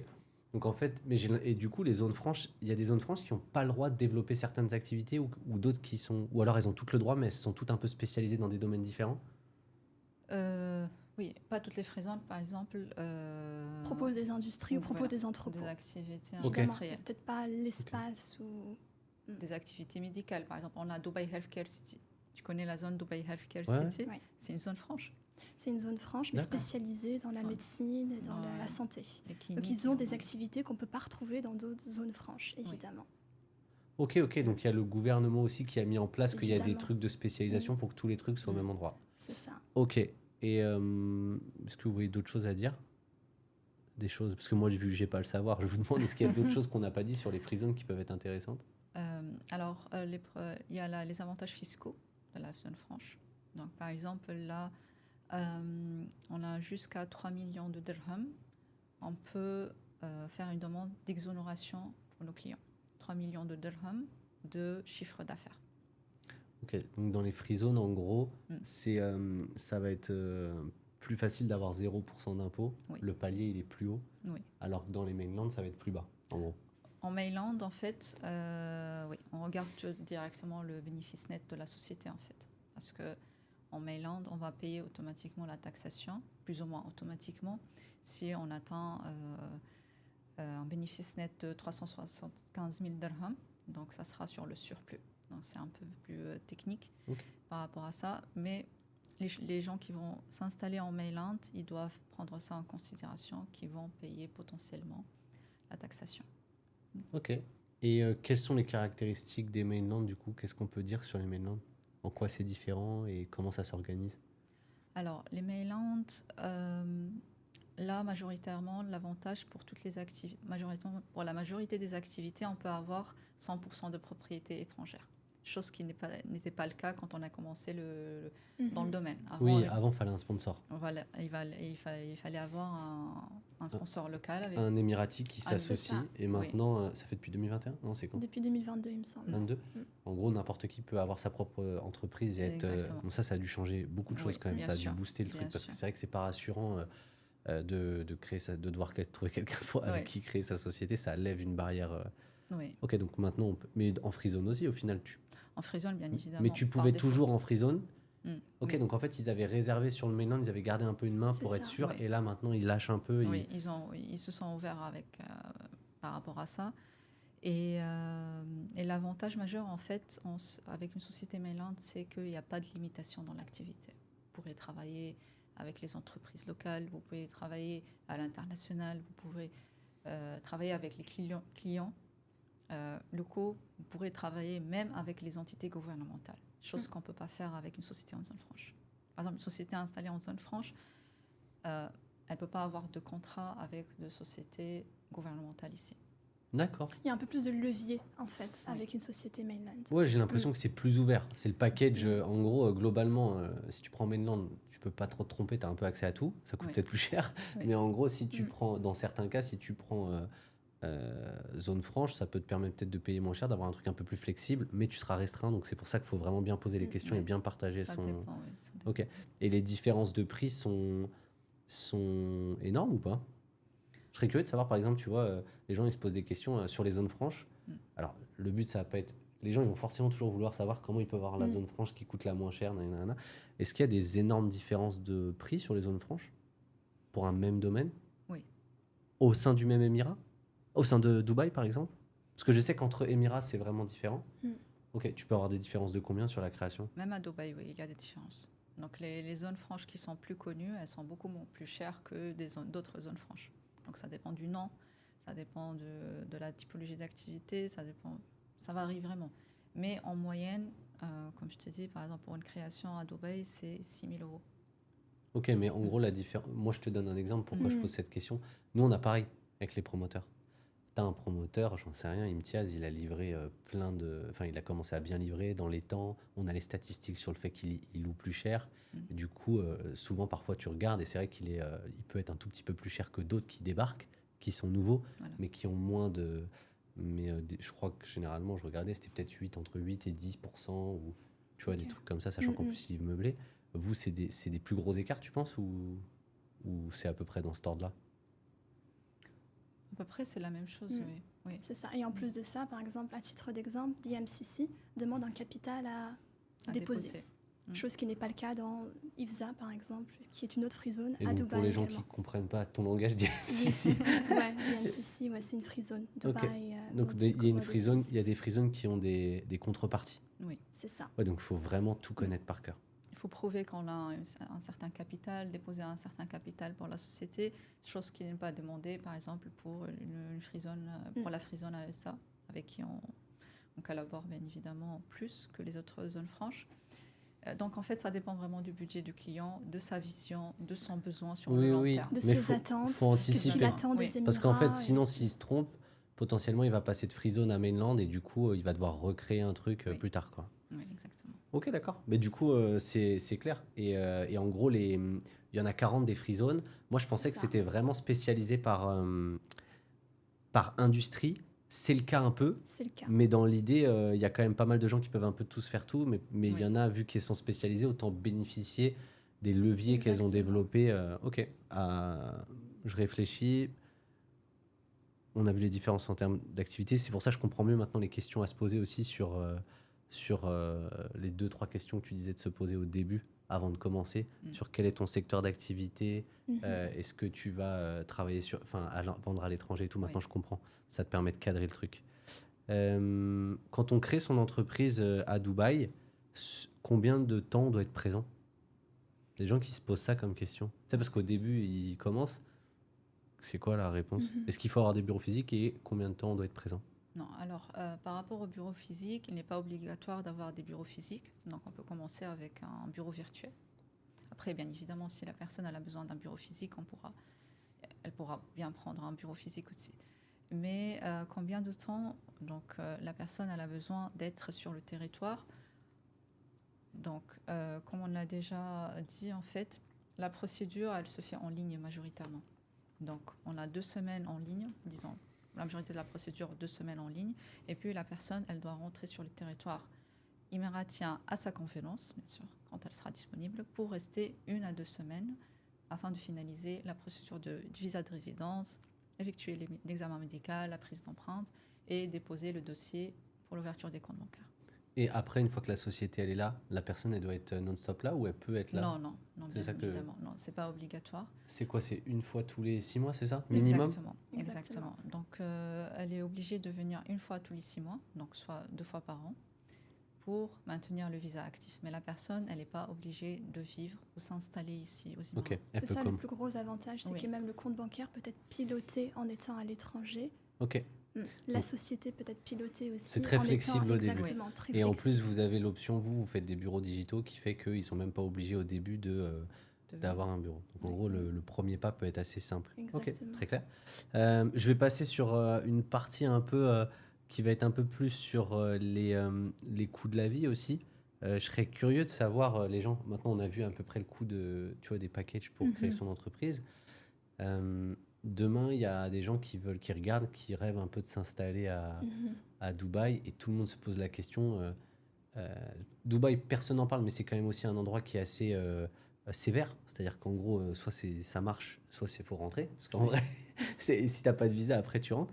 Donc les gens, c'est important de leur donner des infos sur combien il faut à peu près pour venir s'installer, quel est le coût de la vie. Donc déjà, on va le séparer en 2 trucs, genre un peu combien vous pensez qu'il faut avoir de côté. Et après, on ira plus sur les packages. En gros, si vous vivez à Dubaï, combien la vie coûte? Combien vous pensez, vous, demain, il y a quelqu'un qui vient vous voir. Il dit, ouais, moi, je veux venir m'installer. Imaginons, il est seul. Après, on verra en famille. Vous lui diriez, ce serait bien que tu aies à peu près tant sur ton compte. Tu dirais combien, toi? Alors, ça dépend vraiment, en fait, où cette personne, elle va s'installer. Donc, par exemple, si on prend l'exemple d'un célibataire, une personne qui va s'installer en solo, on peut les catégoriser en 2-3 niveaux. Par exemple, un niveau basique pour une personne avec des gens qui peut s'installer dans des zones comme Dira, Bar Dubaï, Al-Nahda. Elle a besoin minimum d'avoir 3 000 euros. Par mois? Par mois, oui. Ok, et maintenant, on va dire les revenus sont mensualisés. Enfin, maintenant, c'est mensualisé les loyers, donc on va rester comme ça. Oui. Donc, en gros, 3 000 euros par mois pour toi. Donc, après, on précise que c'est dans un quartier très local et que forcément, pas tous les Français se sentiraient à l'aise dans ces quartiers-là. Mais le budget minimal, c'est 3 000 par mois. Oui. Et pour toi, ça comprend loyer, manger et un peu sortir. Oui, quoi. Mais très basique. Simple. Ouais, très et pas d'enfants et tout. Oui. On prend une localisation, quelqu'un qui vient à GVC ou un truc un peu plus standard, on va dire. Tu penses qu'il lui faut combien? Pour ce type de localisation, à peu près, on peut dire 3 500 à 6 000 euros facilement. Ouais, moi je pense que tu peux monter plus parce que globalement, le loyer il va être à 1 200, déjà, et puis après, ouais. Parce que je pense que les loyers vont être plus chers. Il faut qu'il ait une voiture et tout. Oui, Il y a ça aussi, les trucs comme ça. Ouais, je pense que ça peut être 5 000. 5 000 exactement, la moyenne, quoi. Ouais, Moyenne, sachant ouais. que tu peux toujours faire moins, mais le but, c'est pas Ouais. indiquer aux gens de venir Ouais, pour qu'ils souffrent. Ok, donc 5. 5 Et après, localisation un peu plus premium, vas-y, lâche-toi. illimité. Villa Alors- sur la Palme. Pour ça, non, je Ouais, rigole. ouais. Non, mais dans une localisation style Marina, Downtown, Business Bay, Business Downtown, Bay. par exemple, Ah oui, donc c'est localisation entre 5 et 10 000. Oui, minimum 8, quoi. 8 500. Ouais, donc, ouais, non, mais que les gens ils aient en tête. Donc, il faut Ouais. avoir de l'argent De côté, ouais. de côté, sachant que quand tu es dans des localisations comme ça, tu peux économiser quand même sur la location de voiture, Oui. sur ton loyer. Ça peut être intéressant. Mais effectivement, les trucs qui seront autour, ça coûtera un peu plus cher. Oui. Ok, et donc ça, c'est le truc minimal. Et en famille, c'est chaud là. Imaginons aller par enfant, parce que Les écoles, oui. Ça coûte cher, quoi. Imaginons, on dit budget, toi tu dirais pour budget minimal, quelqu'un qui a un enfant. Comme ça, après, les gens ils feront la multiplication. Ils feront plus d'enfants, les gens, après cette vidéo. Je dirais, oui, 10 000 euros minimum. Hein. 10 000 euros Donc, par mois. Un enfant, pour toi-même, dans un quartier basique, pour vivre avec ta femme plus avoir un enfant, et c'est toi qui payes tout, pour toi, c'est minimum 10 000. 8 à 10 000, oui. Ok, 8-10 000. Et si tu bascules sur JVC, t'es entre 10 et 15, tu penses? Ouais, peut-être 12. 12. Ouais. Et après, ça si dépend, tu- quoi. si- Ça dépend de l'école, vraiment, ça varie, quoi. Oui, mais j'ai l'impression que c'est minimum 10 000 les écoles par Par an, oui. par an, par enfant. Mm. Donc ça te rajoute ça, ok. Je réfléchis. Ouais, donc en gros, l'enfant, il te rajoute, sur ce que tu avais dit combien? Tu avais dit 5 000 et ça passe à 10 000. C'est-à-dire l'enfant, il te rajoute 5 000 par mois. Parce que tu as la femme aussi. Après, t'as la bien famille, sûr. tu Alors, prends en fait, tout. un plus Ouais, grand tu appartement. doubles ou presque, bien en fait, une villa, sur le ou truc. bien- oui, bien sûr. Au final, le calcul, il est assez simple. De ce Oui. qu'on a dit, j'ai l'impression que tu doubles. Mm. Ok, super clair. Mais comme ça, les gens, au moins, ils voient un peu que c'est vrai que du coup, c'est intéressant d'avoir cette vision-là pour pas que les gens aillent trop vite sur place. Exactement, ils viennent préparer, ils se préparent. Qu'ils puissent préparer et qu'ils soient bien accompagnés. Combien ça coûte? Je m'étais noté des questions, mais c'est un peu pour vous. Combien ça coûte la location d'un bureau en moyenne? Ça varie aussi. Hein. Ça varie. En fonction de la superficie, de la localisation du La bureau. tour, la vue. Ouais, Ouais. après, Ouais. si vous savez pas, c'est pas grave. Hein. C'est Si, plus si, parce que je m'étais noté des questions comme ça Mm. pour. Moi, j'en ai pas besoin. C'est plus pour les gens qui regardent pour vous, qui se disent ouais, il va me falloir un bureau. Il y en a peut-être qui se disent ok, j'ai vu combien ça me coûte tout ça. Et le moment où je passe avec un bureau, combien je dois prévoir d'enveloppe. Imaginons un bureau à Business Bay, pas forcément le mieux, mais Ouais. normal. Dans un business center, on peut dire à partir de 5-6 000 euros par an pour un petit bureau. Très Sur mignon. Cher Zayed. Peut-être pas forcément Business Bay, mais sur Cher Zayed. Ok, et dans tu as un petit bureau centre avec, par d'affaires exemple, tu as meublé. un petit bureau de Mm. genre 10-20 mètres carrés, un truc comme ça. Tu as combien? À peu Disons, près, ouais. ouais, à peu près, ouais, Un 15, peu moins même. Avec Un peu juste, moins. en gros, tu as une 15 sorte de salle de mètres carrés. réunion où tu te mets dedans. Quoi. Oui, exactement. Exactement. Ok, donc 500-600 euros, enfin 500 euros par mois. J'ai pas Mm. fait le calcul divisé par 12, c'est peut-être un peu moins, mais ok. Ok, donc, et c'est mensualisé ou c'est encore. Non, on est encore sur 4 à 6 chèques. Ouais, donc Généralement, faut c'est 4 prévoir un chèques. budget. Ok. C'est ça. Il faut prévoir, Et- comme tu as dit, une petite enveloppe avec les frais annexes, la caution. Et selon ton activité, tu peux t'installer un peu où tu veux ou pas? Quand tu as fait, j'en sais rien, tu as fait une zone franche et à un moment tu veux un bureau, tu es obligé d'avoir ton bureau dans la zone franche? Non, pas nécessairement. Donc, Ok. tu as des options dans la zone franche, ou bien tu peux t'installer au sein de centres d'affaires à Dubaï, ou bien Sharjah. Ok. Mais au sein des centres d'affaires. On peut pas, par contre, contrairement au mainland, on ne peut pas louer un bureau Ok. indépendamment. Mainland, tu Avec- fais où tu veux, ce que tu veux, tu Oui. trouves un bureau partout, Oui. t'es bon. Exactement. Freezone, tu es obligé d'aller dans des centres d'affaires. Oui. C'est ça. Centre d'affaires, c'est quoi? S'il y a un building, lui, c'est centre d'affaires. Et en gros, il y a tout le monde dedans, c'est ça? Comment c'est défini? En fait, c'est un centre qui appartient à une personne et ils louent en fait des espaces, des bureaux sous leur structure à eux, sur leur licence commerciale à eux. Donc, comme s'ils vous louent la permission d'utiliser leur bureau en fait. D'accord, ok. C'est des bureaux délimités, hein, évidemment. Oui, limité bien évidemment. ouais. Ok. D'accord. Donc tu peux pas, effectivement, quand tu as une free zone et qu'un jour tu veux un bureau, Indépendant, non. Il faut on pas peut faire. Non, mais en vrai, si personne te le dit, bah après, tu t'en rends Exactement, compte oui. parce que, mais en vrai, tu as un mauvais agent IMO. Par exemple, moi qui le savais pas, bah il te met dans un truc qu'il faut pas, Ouais. quoi. Et à la Ah ouais, fin, ok, ouais. d'accord. Non, mais c'est pour ça que aussi j'aimerais bien faire une vidéo sur les locaux commerciaux parce que je pense que c'est ultra complexe et technique Oui. et que tout le monde peut pas le faire. Non, après, je m'étais dit, je m'étais mis quoi? Non, j'ai vu les minimums sur le fait de s'installer et tout. Les coûts récurrents à prévoir, on les a vus. Quel est le vrai coût d'une installation? Franchement, ça me paraît pas mal. Ce que je trouverais intéressant. Ah oui, j'avais un sujet qu'on n'a pas abordé. C'est il y a beaucoup d'investisseurs qui obtiennent des visas Mhm, parce qu'ils ont acheté. mhm.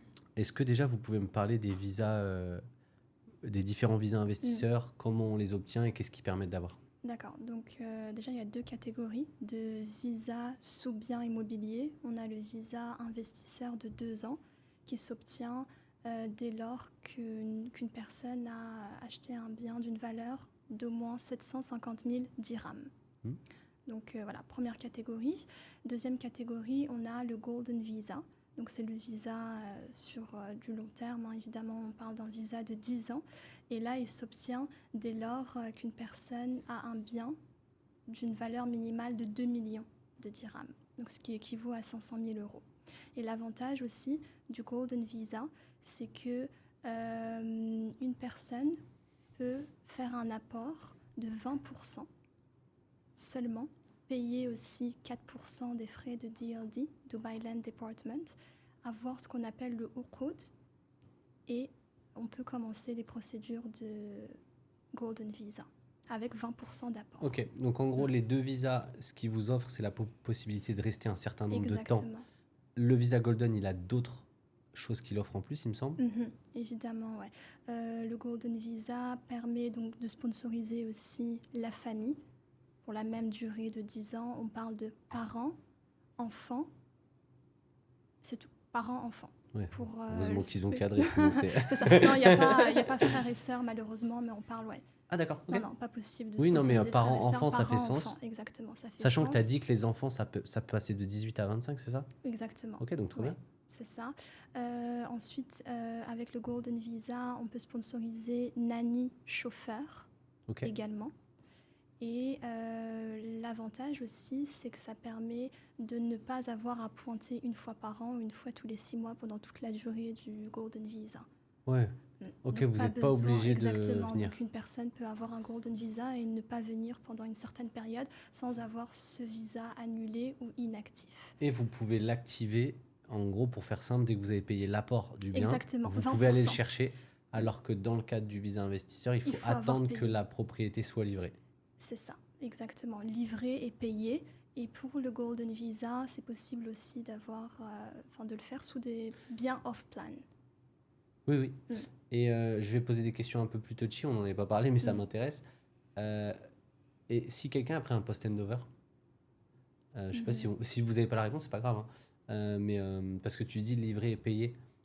Pour moi, quand la personne elle prend le post-handover, elle a quand même les documents à la fin de... Donc elle peut faire son visa investisseur, ou il faut qu'elle attende les 3 ans de post-handover. Pour moi, elle peut le faire direct, mais est-ce que Si elle a le titre de propriété, c'est bon? Ok, on peut faire la je pense que c'est bon. demande. Ouais. Ok.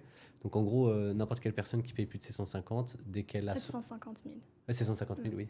En gros, dès que le bien est livré, elle peut activer ce truc-là. Ok. Donc là, il y a des gens, ils ont des livraisons à venir. En gros, si je comprends bien, il faut quand même que la livraison soit faite. Il faut passer un peu le snagging pour avoir tous les documents, que tout soit validé. Et une fois que ça s'est fait, potentiellement, On peut enclencher. comment nous, ça en se passe agence pour eux? aussi. Voilà, donc nous, en agence, donc on pourra évidemment les aider pour cette partie-là. Il nous faudra le titre de propriété, copie de passeport, une photo. Et on peut commencer les démarches. Et ça se fait en combien de temps et ça coûte combien? Parce que quand tu le payes, tu es censé payer le prix du truc. Là, quand tu le fais comme ça coûte moins cher. C'est quelqu'un qui fait un visa investisseur tout seul. Au final, il doit créer son entreprise, donc il bascule sur le pack à, on va dire, entre 6 10 000, un truc comme ça, euros. C'est ça. Quelqu'un qui va juste, on va dire, vous utiliser pour faire ces démarches aussi. Faire ces démarches, visa combien ça coûte à investisseur. peu près? Combien ça coûte? On est à partir de 3 500 euros. Ok. et ça prend en général 10 jours et il faut être sur place. Ok, très Pour clair. les Au moins, c'est démarches. clair. Ça marche. C'est ça. Je réfléchis. Ok, et après, Et c'est rattaché au bien. Leur visa de résidence est rattaché au bien immobilier. Et l'avantage, c'est que, disons, une personne qui a un bien à 750 000 euros, à l'avenir, si elle prévoit d'acheter et elle a au final elle condense en fait plusieurs biens immobiliers qui ont après une valeur de 2 millions, on pourra après potentiellement D'accord. plus tard faire une demande de Donc Golden Visa. 750 000 AED, tu dis peut-être 10 euros, mais en gros, si elle a acheté un truc à Oui, 750 000 50 000 AED et AED. qu'elle ajoute petit à petit, elle peut Dans aller le vers... même émirat, donc Ouais, Dubaï. ok, elle peut aller vers le Golden Visa. C'est Il y a ça. des gens qui achètent, tu sais, des fois, il y a des gens qui viennent me contacter et bah, ils sont en couple. Et Mhm. donc, en gros, ils se demandent est-ce qu'on met, j'en sais rien, ils achètent, ça se trouve, un one bed à 1,1 million Mhm. et ils se disent est-ce que si on met 50%, et bah, du coup, on n'aura pas le visa investisseur. Je sais pas si tu vois ce que je veux dire. D'accord. Parce Et que par oui. personne, du coup, Mm. si t'as pas la réponse, c'est pas grave, hein. Mm. Mais je me posais cette question à un moment. Est-ce qu'il faut pas être vigilant sur ces trucs-là, de dire, Mhm. est-ce qu'il vaut pas mieux mettre juste le mari ou la femme, on s'en fiche, mais qu'il n'y en ait que un pour être sûr? Est-ce que vous avez déjà eu des cas comme ça ou pas pour l'instant? Oui, on a déjà eu des cas comme ça. Après, il faudra juste faire attention s'ils sont bien mariés, mari et femme. D'accord. Ouais. S'ils sont mariés, on peut faire l'application d'un et ensuite faire le sponsor. Enfin, la personne qui fait la demande peut parrainer l'époux. D'accord. Et le fait que, ok, donc faut vraiment être sûr, pour les couples français, du coup, vaut mieux être marié, que ce soit clair et qu'il y ait des C'est preuves de ça. Et mariage. si c'est pas le cas, eh bien, Ils seront en fait, obligés de faire deux séparés. deux séparés et le bien immobilier sera séparé en fonction des parts. Donc si le bien Ok, vaut donc 750 000 AED, donc du coup ça va se séparer. Donc si c'est d'accord. Alors 50-50, que ça va s'ils être sont séparé. mariés, au S'ils final, sont les deux auront mariés, le visa? Ou... exactement. Donc on fait la demande pour l'applicant principal, donc admettons l'époux, et on pourra faire sponsoriser l'épouse. D'accord, sur le visa investisseur, tu peux faire sponsoriser ton épouse. Exactement. Oui. Ok, En d'accord. fait, je vais rajouter quelque chose. En fait, le plus important, c'est que chacun d'eux ait 750 000 $. Par exemple, s'ils sont les deux sur titre de propriété, par exemple, ils ont fait 50-50, donc il faut avoir un titre de propriété de minimum 1,5 million. Voilà, ok, donc en gros, Le si minimum, quelqu'un achète un truc à 1 million et qu'ils ont mis leurs deux noms dessus, en vrai, ils n'auront pas le visa investisseur. Oui. Ok, ouais, c'est bon à savoir. Oui. Ok, À ok. moins qu'on leur fasse la demande autant qu'épouse, En par tant exemple, ou qu'épouse. bien autant que mari. Mm. Mais pas autant qu'investisseur propriétaire du bien. Alors explique, ça veut dire que... mais parce que en fait, ça veut dire en gros, ils mettent une personne sur le truc et après tu sponsorises l'autre. Ou alors ça veut dire même s'il y a les deux et qu'ils ont acheté 1 million, tu peux trouver un moyen qu'ils aient le visa investisseur. T'as vu comment je te... Non, et en fait, C'était pas prévu ça. Ouais, t'inquiète. En fait, il vaut mieux que juste des personnes soit sur le bien. En fait. Oui, oui, moi je pense aussi. Oui, oui. Mais il vaut mieux, ça Je- sera un peu moins compliqué en fait. Oui. Ok, non, c'était intéressant. Je regarde en même temps ce que j'avais d'autre. Mhm. Ouais, il y a beaucoup de gens qui se posent des questions sur... bah déjà, juste vous, sur vos... Je m'étais un peu un ordre d'idée de quel est... avoir un peu des exemples, tu sais, on s'était dit, des Mhm. cas concrets. Juste, nous, on a eu un cas un peu sur lequel on a échangé de quelqu'un que je t'ai envoyé qui a eu des soucis. Est-ce que c'est possible d'avoir un ou deux cas de personnes qui ont eu des soucis et pourquoi? Mhm. Et après, d'avoir un cas potentiellement d'où ça allait super vite, ça s'est bien passé, et qu'est-ce que ça donnait? Ok. Je te laisse commencer avec le cas. Le cas, c'était Souci, ton, bah moi je t'avais envoyé quelqu'un, ton ami, il me semble. Ouais. je veux pas dire son nom, mais tu vois, qui avait, où on lui avait ouvert une société dans un autre truc, Oui. et je sais pas ce qui s'était passé, mais j'ai l'impression que c'était pas clair. En tout cas, lui, il avait pas du tout l'air satisfait, c'était pas complet. Qu'est-ce qui manquait? Qu'est-ce qui s'était passé? En fait, il y avait plein de démarches qui. En vrai, ça qui me avaient regarde pas manqué, du quoi. tout. Du coup, mais du coup, c'est plus pour les gens, tu vois ce que je veux dire, pour qu'ils aient un Ouais. exemple. Oui, oui. C'est en fait, il a été mal informé au début, en fait. Il a été, donc la personne qui lui a géré la création, ils lui ont pas dit qu'après la création, il faut par exemple enregistrer la société à une certaine plateforme du gouvernement, il faut maintenir une certaine compliance, il faut maintenir une certaine comptabilité pour la société, il y a un coût de renouvellement pour la société. Où se situe son bureau. Donc, il y avait vraiment un manque d'information. Mal en fait. information. Et Oui. je pense que je vais rebondir sur les cas aussi qu'on a en général, c'est mal information au début. Par exemple, on en a discuté auparavant. Pareil, on avait un client en agence qui a ouvert une structure en free zone pour l'activité immobilière. Ok. Chose qui n'est potentiellement, après, quand on a discuté un peu de son activité, il aurait fallu qu'il ouvre une structure en mainland pour cette activité-ci. Donc du coup, malheureusement, il a perdu 6 000 à 7 000 €, fermer cette structure en free zone et en ouvrir une autre en mainland. Et Parce fermer, que- ça coûte de l'argent aussi? Ah oui, bien sûr. Pour Ah liquider ouais. une société, il faut liquider la société, annuler les visas également, et ensuite ouvrir une autre structure en mainland. D'où l'importance aussi lors du premier échange de tout mettre en fait, tous les points, couvrir tous les points lors du premier échange. Mais du coup, je me rappelle maintenant en fait qu'il m'avait dit, mais en fait, il s'était retrouvé, la personne qu'on connaît, il s'était retrouvé bloqué dans des process Mm. et il me demandait comment j'avais fait. Et en fait, je savais même pas parce qu'en fait, c'était des trucs que toi, t'avais fait, Oui. d'enregistrement sur certains sites, sur des trucs et tout. Donc ouais, ok, Donc ça marche. souvent c'est malinformation. Ouais, globalement, c'est ça les mêmes va choses. être, C'est mauvaise information sur le choix de base qui fait Oui. que les gens sont bloqués, ça coûte extrêmement cher. C'est Et ça. 2, zéro information sur le suivi derrière Exactement. ou zéro accompagnement sur la suite qui fait qu'ils se retrouvent perdus, livrés à eux-mêmes. Exactement. Qui Ok. se retrouve, la personne, elle pourrait se retrouver même avec des amendes très lourdes. Oui. Des autorités, oui. Ah oui, d'accord. Ouais, Ouais, c'est donc ça. ça peut. Oui, parce que si, admettons, la licence n'est pas renouvelée et que la personne n'est pas informée, il y a des pénalités chaque mois pour non-renouvellement. Voilà, tu vois, Donc c'est ça ce que je peut te être, disais quand je vous disais que ouais. je suis obligé de vous sortir les verres du nez pour avoir des trucs comme ça. Ça, c'est un truc de dingue. Ouais. Vous me le dites pas. Parce que déjà, on s'en occupe, tu sais. tu Ouais, vois. c'est ça. Oui, on s'en occupe. mais, Et tu c'est vois, nous les qui gens, prenons tout le stress Ouais, derrière, pour ouais. justement veiller à ce que. D'accord. Et vous avez Le- d'autres trucs comme ça, des bombes à. D'accord, donc il y a des l'enregistrement aussi, pénalités. Il y a à des l'impôt pénalités. sur les sociétés. Mm. Donc, si on enregistre, dès que la société elle est enregistrée, nous, notre approche, déjà, on offre ce service à nos clients automatiquement. On l'enregistre à l'impôt sur les sociétés. Chose que pas tout le monde le fait. Les autorités, s'ils approchent directement l'autorité, ils ne leur font pas ça. Et la société, elle a juste 3 mois pour effectuer cet enregistrement. Si ce n'est pas le cas, elle a directement l'équivalent de 2500 C'est ça. € d'amende, automatiquement. Ok. Mm. Ouais, donc en Ouais. gros, ça a rajouté dans les trucs à pas négliger quand on avait dit les frais d'administration, Oui. des trucs comme Mm. ça. Donc C'est il y a le fait que si tu renouvelles pas en temps et en heure, tu te prends un truc. Et si tu. Exactement. Après, ils ont compris, Dubaï, ils sont intelligents. Ils te. Si t'es pas. Ok. Si Ouais. t'es pas à jour, Ouais, comme ça, ils sont. Informé, oui. Ok. Du coup, je suis un peu perdu, je réfléchis. Non, et le cas de création, un truc où ça s'est bien passé, ça a été rapide. T'as un exemple comme ça, tu t'es dit, Oui, wow, là, c'était oui, fluide. Si, oui, on a eu un cas très rapide. En général, quand les clients sont clairs dès le début sur l'activité, si le passeport est bien scanné, si le document, enfin, si l'ensemble des documents sont bien préparés en amont, passeport, les noms, etc., ça peut aller très rapidement. On a eu un cas en moins de 3 heures, on a eu une licence commerciale en mainland. Puisque la structure est simple, et en plus de ça, c'est une structure en mainland. Donc il suffit, on a juste pris un café et ça y est, sa licence était déjà active en moins de 3 heures. Ok, la personne, Voilà. elle devait être choquée, non? Oui. Ah ouais, mais en fait, j'ai l'impression C'est que ça. globalement, c'est super fluide. Enfin, Oui. moi, les interactions que j'ai eues avec les services gouvernementaux, c'était un truc de dingue, hein.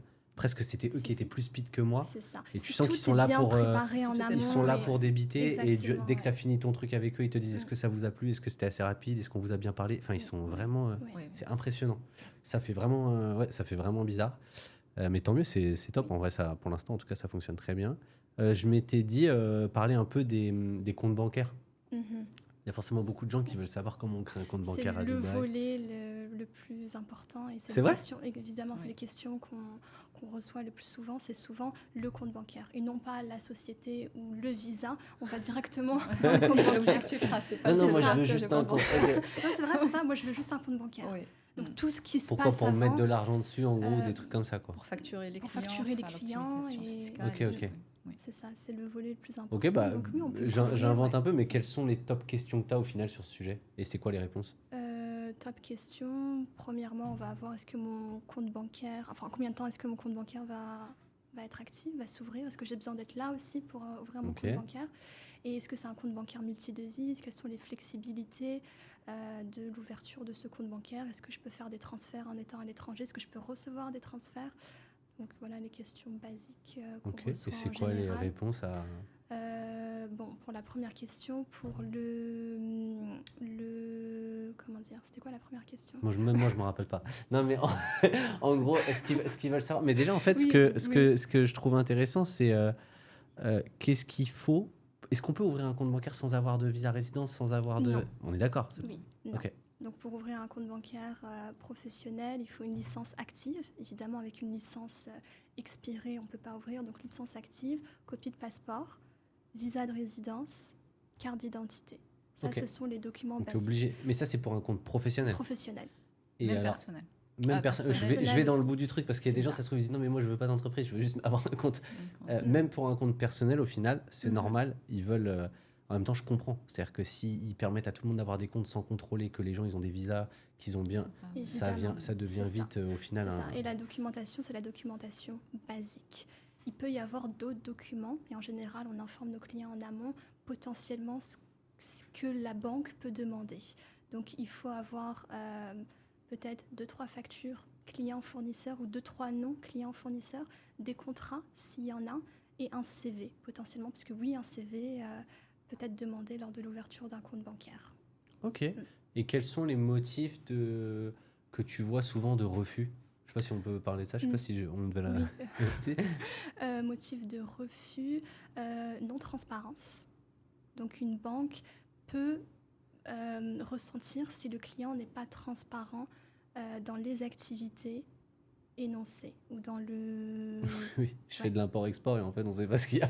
Ouais, Ok. c'est ça. Donc D'accord. non-transparence, surtout dans la documentation. Donc si la banque peut demander d'autres documents et le client ne l'envoie pas, la banque peut être réticent et refuser. Certaines activités sont à risque.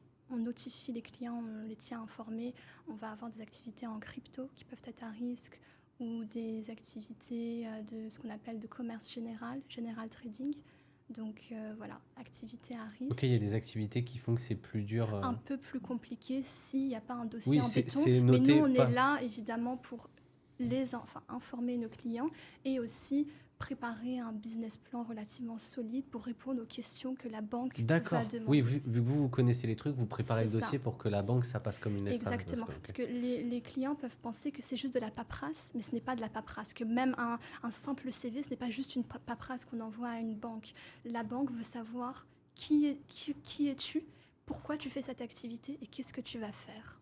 Ok. Et plus Voilà. vous aurez un partenaire qui vous aide à... C'est un peu comme les C'est gens ça. qui vont parfois chercher des prêts à la banque, j'en sais rien, en Mhm. France. Il y a plein de formateurs IMO qui expliquent qu'en gros, si tu sais comment les banques elles fonctionnent et que tu présentes bien ton dossier Exactement. intelligemment, C'est ça. tu optimises à 90%. Donc il y a Oui. ce point-là. Ok. Donc il peut y avoir, de ce que je comprends, les motifs de refus, ça peut être si on n'est pas bien accompagné, qu'on ne donne pas les bons documents aux banques. Exactement. Manque Et de potentiellement pas être informé que sur certains types d'activités, les banques sont plus vigilantes et il va falloir mieux travailler le dossier. C'est à peu près ça. Est-ce C'est qu'il y a autre ça. chose ou... Et manque de transparence dans l'envoi de certains documents que la banque peut demander en plus. Oui, si la banque est dit ok, mais ok, elle peut Envoie-moi demander. relevé bancaire des 6 derniers mois Voilà.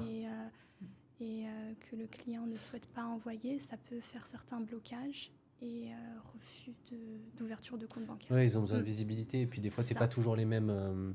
Moi j'avais aidé quelqu'un du coup à avoir un crédit sur une livraison Mhm. et en fait la façon de les relevés bancaires ils sont journaliers un peu tu sais ici avec combien il y a sur le compte tous les jours et en fait les documents n'étaient pas pareils en France, du coup il avait fallu il y avait quelqu'un qui s'était un peu occupé de retaper tout le travail tu vois pour que ce soit lisible et tout.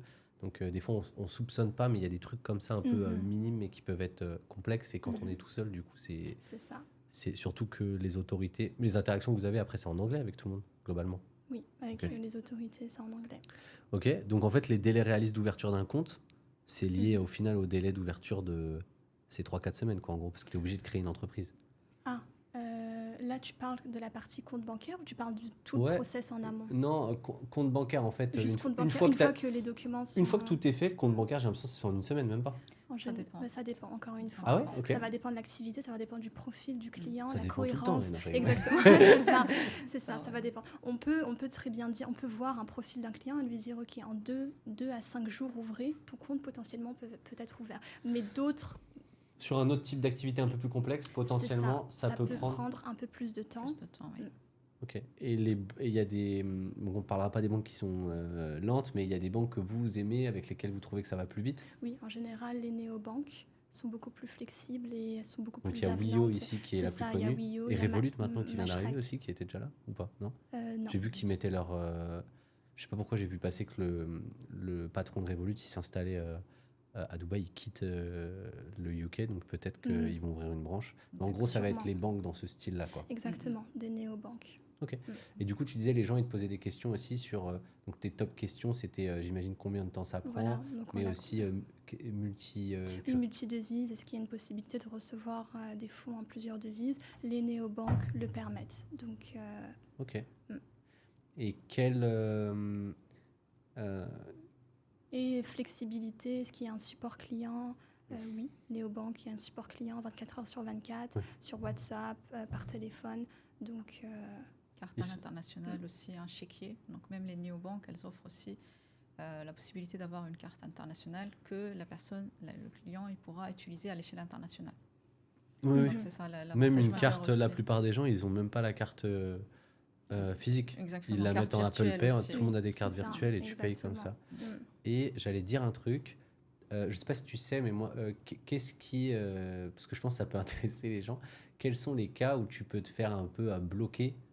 Quelles sont les pratiques que si tu fais avec ton compte, potentiellement, ça peut faire que les banques te bloquent? Est-ce que vous avez déjà eu des cas comme ça ou pas du Oui, tout? on a déjà eu des cas comme ça. Incohérence dans l'activité. Donc, on a eu un cas d'un client qui a une société de consulting et qui commençait à recevoir des fonds pour une activité d'import-export. Ok. La banque peut blacklister et voir en fait ce qu'il en est et qu'il y a une incohérence en fait dans la réception de certains fonds. Donc, il faut faire attention évidemment. Ok, mais tu vois, ça c'est une dinguerie. Ouais, Bien sûr. c'est ça, d'avoir une cohérence en fait dans les activités, que l'activité déclarée soit l'activité réelle. Ok, donc ils surveillent vachement bien quand même. Mhm. Ok. Et est-ce que tu as vu d'autres choses sur des, j'en sais rien, trop de virements d'un coup est-ce que ça peut arriver que si d'un seul coup il y a des virements forts sur une destination? Les gens ils sont habitués à la France. En France, par exemple, je le vois moi dans les gens qui achètent, bah, les banques c'est vraiment, je te jure, quand ils envoient l'argent aux Émirats, tu as 10 000 alertes. Parfois tu as des... Alors les nouvelles banques elles sont cool, mais les anciennes banques que je citerai pas, il y en a des vraiment vieilles, c'est vraiment, ça fait peur à quel point ils te complexifient le truc et c'est pas ton argent et tu dois aller voir et tu dois presque, les clients ils doivent aller plaider en face d'un conseiller. Ils ont une liste de questions pour de pourquoi tu vas transférer ces fonds-là, quel est le et du coup, je sais plus, j'ai plus pourquoi, mais j'avais eu des histoires de quelqu'un, un entrepreneur qui était venu et puis pour une raison quelconque, peut-être c'était ça, peut-être c'était autre chose, il avait eu son compte bloqué, il avait dû revenir vite fait régler le problème. Est-ce que tu vois d'autres raisons possibles ou pas, toi? Bon, là, c'est la première raison, c'est incohérence des activités. Je ne sais pas si ça au sein, tu as d'autres...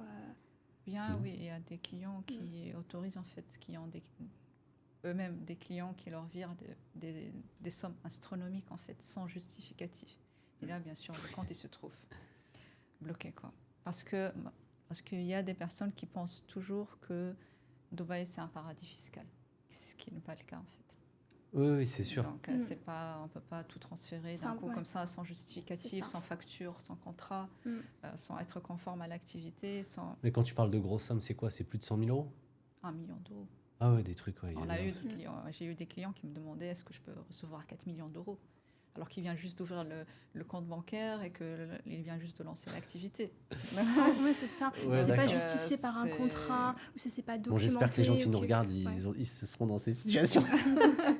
Mais ok, d'accord. Donc donc il faut vraiment que ce soit des gros. Parce que c'est vrai que le volume, moi je me rappelle quand j'avais ouvert mon compte et tout, j'avais regardé ma limite de transfert journalier à plus de 100 000 euros. J'avais fait ah ouais, quand même c'est un. Tu vois, ça change. Ici, c'est un autre level, c'est la Ligue des Champions des comptes en banque. Un autre palier. Et tout était fluide et tout était rapide dans les transferts. Même le fait d'avoir, du coup, moi, ma femme, vu qu'elle est égyptienne, d'avoir des comptes multi-currency, c'est quand même exceptionnel. En un clic, c'est fait. Après, j'avais jamais essayé de le faire avant aussi. Donc, ça se trouve, en France, c'est aussi facile. Mais ok. Ok, donc faire attention à dès qu'on fait 2 activités, qu'on a la licence que sur une, et et faire attention sur des sommes. Mais j'ai l'impression, c'est sur des sommes énormes. J'ai l'impression que des virements de 100, 200 000, ça passe pas inaperçu, mais En fait, il faut toujours garder une certaine documentation. Il ne faut pas juste, en fait... Il faut être capable de justifier dès qu'on a une question. Voilà. Oui, voilà. Si on a un blocage, Oui, ou bien mais la banque... elle t'as nous pas, bloque. t'as pas à justifier à chaque fois, mais si elle te demande, tu dois être Oui. capable de lui dire. Oui, mais Ouais, par c'est exemple, normal. nous, on reçoit tous les jours des virements de l'international. Alhamdoulilah, jusqu'à maintenant, on n'a jamais été bloqué. On n'a jamais été questionné ni Questionné bloqué, on n'a par jamais eu rapport d'appel Ok, de la bah, banque. toucher du... Ouais. Alhamdoulilah. Pour l'instant, Non, non, après, Après, j'avais... tout est justifié. Tout Même est si demain justifié à on la nous fin. Oui. questionne, Ok. on nous pose des Facture, questions, on a les factures, on a notre licence qui est à jour, les activités qui correspondent à ce qu'on fait, donc il n'y a pas de Ok. souci à se faire. Non, après, on parlera pas de ça parce que c'est pas pour... mais je pense qu'il y a peut-être des destinations aussi, et quand l'argent provient de ces destinations, peut-être les Émirats, ils font plus attention. Bien sûr. Mais là, je laisserai les gens vous contacter pour en parler. Pour moi, c'est après... oui, il y a des gens qui se disent, est-ce que je peux ouvrir un compte en banque si je suis non-résident? Mais c'est pas possible en réalité. Franchement, Non, il faut avoir un visa de résidence Non, pour faut ouvrir un avoir un compte visa de bancaire résident. personnel et professionnel. Et globalement, quand on va chercher à ouvrir un compte en banque, on est obligé d'avoir le pack entier, quoi. C'est ça. Ok. Non, on a vu... Tac. Non, franchement, je m'étais mis... on avait parlé de quel est l'impact de la taxe à 9%. Oui, c'est ça. Donc, bon, il n'y a pas d'impact pour les petites sociétés si elles ne dépassent pas le seuil, justement, dont on a parlé des 3 millions de chiffre d'affaires, 3 millions de dirhams de chiffre d'affaires. Donc, pour les petites structures, il n'y a pas forcément, finalement, eu d'impact, en fait. Donc on avait vu quand même que selon zone franche ou mainland, le palier n'était pas le même, c'est ça? Ou qu'il y en a un, c'était calculé sur bénéfice, je me rappelle plus. Alors, ouais, je vais laisser ça au Sen. Tu sais, mais en en gros, parler. dans l'idée, ce que j'ai compris, c'est que, en gros, l'impact, c'est que tu dois tenir une comptabilité. Oui. Tu dois être capable de... Et globalement, c'est quand même quelque chose sur lequel tu peux ne pas être taxé assez facilement, parce que si tu te verses un salaire ou si tu as un bénéfice que tu réduis, comme ce qu'on fait en France, Optimisation. voilà, au final, ça. si tu es accompagné, tu n'auras pas à payer Exactement, il y a 9%. beaucoup Après, de 9%, charges. c'est pas beaucoup. Hein. C'est ça, beaucoup de charges déductibles. Donc on peut, en agence, dans notre cabinet aussi, discuter en amont avec le Ok. Cas client par et cas, en voir, fait. c'est ça, C'est du cas vraiment par du cas, ouais. Voir quelles sont les zones où on peut... Et du coup, ça me vient une question. C'est plus une question que les gens... Tu sais, tu as dit que les gens, ils imaginent tu sais, Dubaï comme un paradis fiscal. C'est vrai des fois. Et il y a les gens aussi, ils s'imaginent qu'à Dubaï, tu peux tout faire passer sur ta Donc société. c'est deux extrêmes. Alors, la question, ça va être, est-ce que tu peux faire tout... si vous savez pas, vous connaissez pas tout parfait, mais est-ce que réellement on peut tout faire passer sur sa société? Qu'est-ce que vous avez à répondre à ça si quelqu'un vous pose la question? C'est non. Ok. Ouais, non, on ne peut pas tout faire passer. Il y a de nouvelles lois, de nouvelles législations qui ont été mises en place, notamment l'impôt sur les sociétés. Donc il y a des déclarations annuelles à faire. Donc il faut bien tenir une comptabilité, bien documenter et bien conserver facture. Donc il faut avoir une réelle société et non une coquille vide en fait. Voilà, donc ça c'est le premier point. Deuxième point, il y a eu l'introduction AML, Anti-Money Laundering. Donc ça signifie, en fait, c'est la lutte contre le blanchiment d'argent. Donc encore une fois, pareil, il se peut qu'il y ait des inspections et ça arrive en fait dans les free zones, on en a parfois. Donc il faut Donc là, pareil, prouver... il faut être capable d'avoir un partenaire qui puisse tout de suite Exactement, donner exactement. et qui Tout ait de suite l'habitude de... aider et tout de suite mettre en place en fait A, B, C, D, puisqu'il y a un délai et il y a des très fortes amendes si le délai n'est pas respecté. Donc voilà, donc Ok. c'est des protocoles qui sont en place. Donc nous, on a en agence évidemment le volet et la partie compliance qui est déjà mis en place. Donc on saura quoi envoyer, à quel moment et quoi faire. Et sur les... après, c'est une question plus perso que j'ai, mais si vous n'avez pas la réponse, c'est pas grave. Mais c'est en gros, c'est sur la société... tu vois, il y a des gens... Bon, j'imagine que tu peux pas faire passer l'école de tes enfants, des trucs comme ça. Mais dans l'idée, est-ce que quand tu... Tu sais, en France, tu as quand même un aspect où... il y a quand même très peu de choses que tu peux faire passer. Tu peux essayer de faire passer des déplacements, des restaurants, mais il faut que tout soit bien mis en place. À Dubaï, j'imagine que ça, c'est pas un souci. Tu peux assez faire passer facilement. En France, demain, tu t'achètes des choses. Il faut vraiment extrêmement justifier. Moi, j'avais le sentiment que c'était quand même un peu plus flexible à Dubaï. Est-ce que vous êtes d'accord avec ça? Oui. C'est-à-dire que demain, tu veux te faire un cadeau. En fait, au final, vu qu'il n'y a pas de... Je ne comprends même pas l'intérêt, parce que vu que quand tu te vires ton salaire, il n'y a pas de charge. Il n'y a pas, oui, En fait, je ça, comprends d'impôt. même Et pas y a les gens pas- qui disent ça parce que Ouais, il n'y a pas d'impôt sur les revenus. il n'y a pas aussi. d'impôt sur les revenus. Donc en fait, tu te bascules sur ton compte perso, c'est pareil. Donc je comprends qu'il y ait tu vois ce que je veux dire, que les gens ils puissent payer des trucs avec le compte de l'entreprise, mais dans la réalité, tu as juste à te virer l'argent et payer avec ton compte perso, c'est exactement oui, pareil. c'est plus, Donc le débat pour moi, il fait pas trop sens. Est-ce que vous êtes d'accord avec ça? Après, bon, ça peut dépendre aussi de la structure de la société si, admettons, si c'est un déplacement professionnel ou un restaurant payé aux frais de la société. Ça fait plus de sens. Oui. Ça permet plus dans toi, dans l'évolution, enfin, t'as tes finances personnelles d'y être Exactement, plus qui clair. sont Sinon, dissociées sinon, c'est un de peu la le bordel. structure. Je suis d'accord. Ouais. Ok, dernière partie, après je vous laisse. Déjà, là, c'est top. Les gens, ils se posent vraiment les questions des différents émirats. Tu sais, quand ils créent leur société ou quand ils... j'aurais dit quels sont les aspects, les avantages et inconvénients de chaque émirat selon vous. Et dans quel cas vous allez sur d'autres émirats plutôt que... Bon, encore une fois, c'est toujours du cas par cas. Évidemment, comme on en a échangé avant, il y a Dubaï qui est un peu plus onéreux de par la renommée, le prestige, et on a d'autres émirats, Ajman, Sharjah, Ras Al Khaimah, qui ont aussi et qui commencent de plus en plus à avoir de noms. On voit beaucoup de choses justement plus de qui transactions se passent passées par eux, quoi. par Ajman, Ras Al Khaimah et Sharjah. C'est moins onéreux, c'est beaucoup moins onéreux que Dubaï. Donc c'est vrai qu'on on peut orienter potentiellement des personnes qui ont un plus petit budget et qui n'ont peut-être pas forcément... Ça va être en fait le point que les clients vont voir au début pour aller justement dans ces autres émirats, ça va être le budget. Oui, mais globalement... Ça va être c'est le budget. l'orientation. Après, la différence, c'est quoi? C'est divisé par 3, ça se trouve, sur un émirat versus l'autre, ou divisé par 2? En général, par deux. C'est Ok. ça, en général, par Et deux. donc, en gros, ce que je comprends, c'est que... Mais en gros, le plus cher, c'est Dubaï. Et après, c'est par ordre d'éloignement. C'est genre Sharjah, Ajman, ou alors ils sont à peu près tous au même prix. Ils sont à plus ou moins à peu près... Ajman est la moins chère, oui. Ajman reste moins cher. Ajman moins cher. Ajman moins Top cher. moins cher. Ce qui est... Ajman, c'est moins cher. Ajman moins mais, cher. Après, c'est Ras El Khaimah et Sharjah. Et ensuite, c'est Dubaï. C'est ça. Ok, exactement. Ouais. Mais en gros, de ce que je comprends, c'est juste si jamais tu vois dans la découverte du client qu'il a une telle flexibilité que ça va pas impacter son futur d'aller sur un émirat là-bas et que tu peux lui faire économiser de l'argent, tu le fais. Mais justement, c'est le piège à pas faire. Tu fais attention à bien découvrir le client parce que sinon tu peux potentiellement lui doubler ses coûts parce qu'en fait, il doit tout refaire dans un autre émirat après, 1 ou 2 ans après. C'est ça. Donc, ok, voilà. Mais souvent c'est sur des free zones. Oui, bien sûr, c'est des free zones. Ouais. Il y a des gens en mainland aussi. Non, mais parce qu'en mainland, c'est pas. Il y a des mainlands aussi. Ajman, Sharjah. Mais quand tu fais une mainland à. Je connais rien, donc c'est pour ça que je te dis. Quand tu fais une mainland à Sharjah, tu peux quand même exercer ta mainland à Dubaï? Non. Bah oui, pour moi, c'est très territorial, c'est ça? Ouais, ok, non. d'accord, oui, j'avais ça en tête. Ok, donc quand tu fais une mainland. Ok, donc, mais demain, par contre, tu fais une mainland à Dubaï, tu peux faire du business en B2C dans tous les Émirats, ou si tu vends un mec de Sharjah, tu dois t'emmerder à avoir un. Je sais pas comment ça se passe. C'est un peu relatif en fait. On peut travailler, mais par contre, on peut pas, par exemple, ouvrir un bureau à Sharjah. Ok. Voilà. Donc si tu es à Dubaï, globalement, tu peux faire du business avec tous les Émirats. Oui. Et par contre, si tu es à Sharjah, selon les domaines, tu peux pas forcément faire du business dans tout, ou c'est pareil?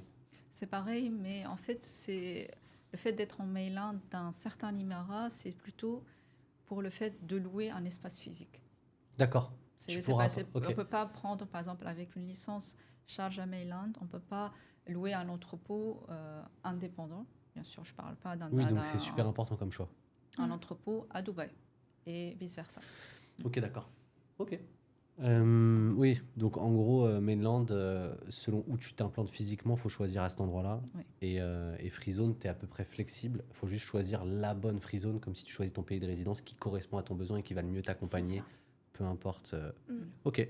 Est-ce qu'il y a des sujets qu'on n'a pas abordés, vous pensez, et qu'on aurait dû aborder, que vous avez en tête?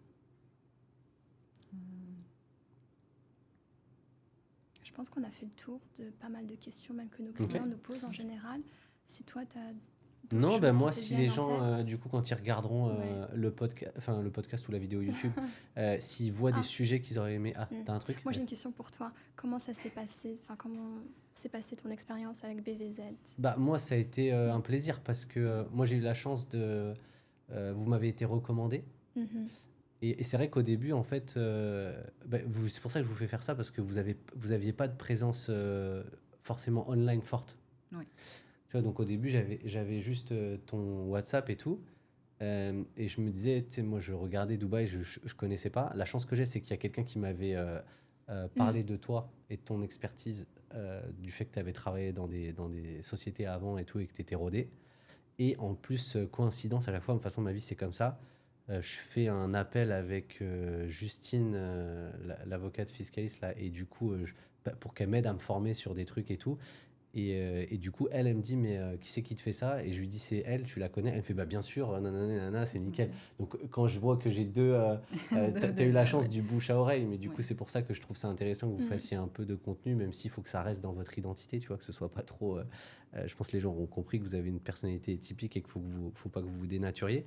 Mais oui, je pense que c'est bien que vous fassiez du contenu pour ça, parce que au final, vous bossez bien. Et après, moi, je l'ai vu aussi parce que je me suis rendu compte quand j'étais avec toi que tu étais carré, que c'était scolaire, et j'ai senti que ce que j'ai ressenti, déjà je me suis dit, elle, je pense pas qu'elle va me la mettre, donc j'ai été rassuré comme ça.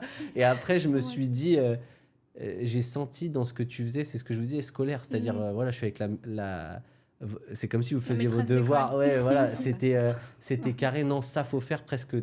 Tu vois, ça se trouve, il y a quelqu'un. Moi, j'aurais fait votre business, ça se trouve, à un moment, j'aurais dit oui, bon, ça, c'est un truc pour le faire, tu vois, parce que c'est pas mon expertise, mais c'est pas super important. Non, je sentais que tout était maîtrisé, que c'était carré, et que presque j'étais traité, même si j'étais un petit business, comme un truc qui allait être complet, quoi. Non, c'est sérieux, on fait ton truc, donc non, pour moi, bah, sinon, on serait pas là.